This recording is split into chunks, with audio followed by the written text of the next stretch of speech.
Hi, good morning. Magluto meron og bakasi. Si Papa, og si Bibi. To, bakasi. Nabili namin yan sa palengke dito sa sa Pilipog, Cordova, Cebu. Yan. So, bubuksan natin. Kailangan ko siyang anuhan kasi medyo mapiglas to eh. Klaseng mapiglas. Tsaka takot ako baka kumagat.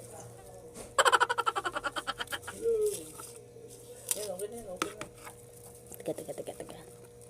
Right. Eee! Yan. Fresh na fresh. Buhay na buhay pa yan.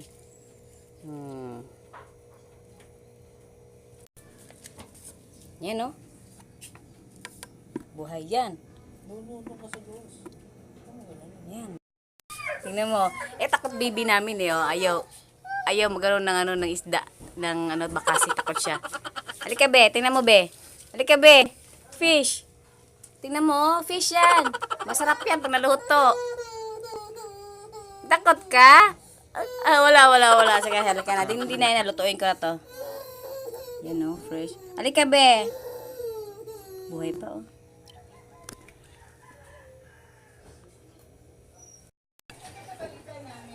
Ngayon, ito, nagbabalat ako ng bawang para pang mix ko sa bakasi namin.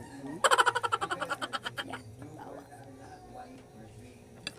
Ay, hindi makita. Ito pala. Bawang.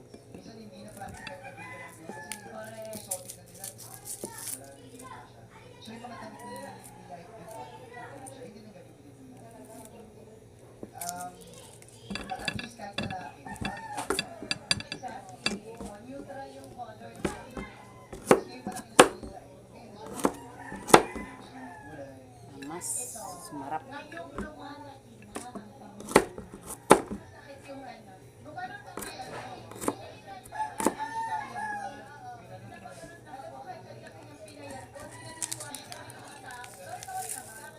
Tsaka aside for that, may pipino. Nilalagyan ko yung pipino kasi parang masarap pag may pipino eh. Masarap siya pag may pipino.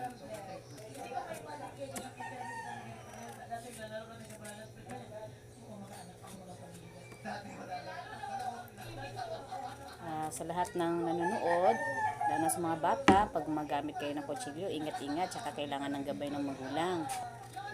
Kasi baka masugatan kayo, madisgrasya. Kailangan ng gabay. Yan, ito na. Ito lahat ng ng seasonings ko. Pwede magic sarap, kahit anong i-mix niya, pwede rin kahit anong brand. So, ito, Azucenas ata to. Hindi ko alam ang pangalan, basta yan, pampasarap ng adobo, yung house bombay, tsaka ito si espada, tsaka laurel. Siyempre ito yung pipino. Ito. Dahil sa ito yung mga buhay pa, ang hirap lutuin yan kasi siyempre, yan, malikot.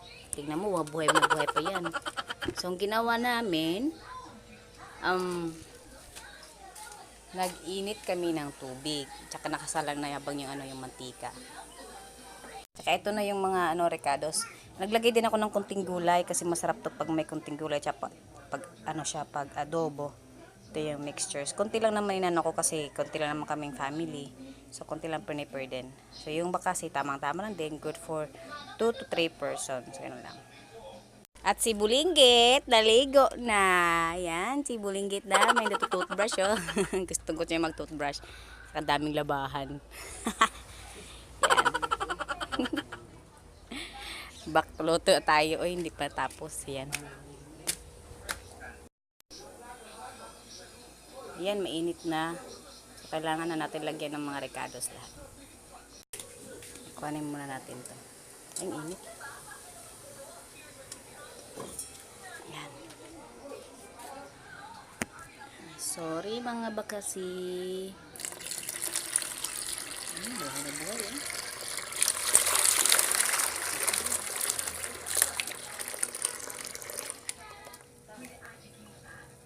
Patay na. Kuluto na.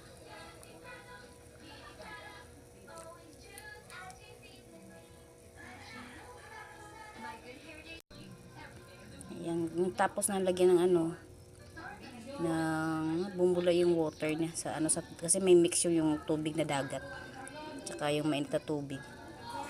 Yan, para siyang nasa mainit, namatay na sila. Kasi hindi mo sila pwedeng lutuin na buhay. Malikot yan. Dahil ngayon sila ay patay na, ito na, ready na para sa pagluluto. At nasala na din natin ang ating mga, yan. Ganito sunod. Yan o. Patay na sila. Tsaka ito, sunod ay meron tayong tuyo. So, yung tuyo, lagay natin dito.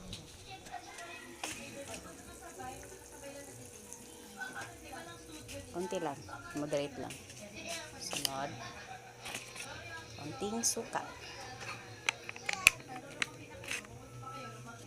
Konting suka para mas malasa.